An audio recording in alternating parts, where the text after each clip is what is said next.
How to switch Facebook account to page. Suppose you are using Facebook and you want to switch to your page, then you are on the right place. I am going to show you step by step process. First of all, click on Facebook.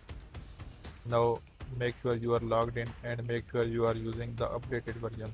Now click on the three horizontal line, and here you can see your basic profile, and here click on this arrow, and here you can see the pages that you own. Now click on any page you want to switch and wait for a few seconds.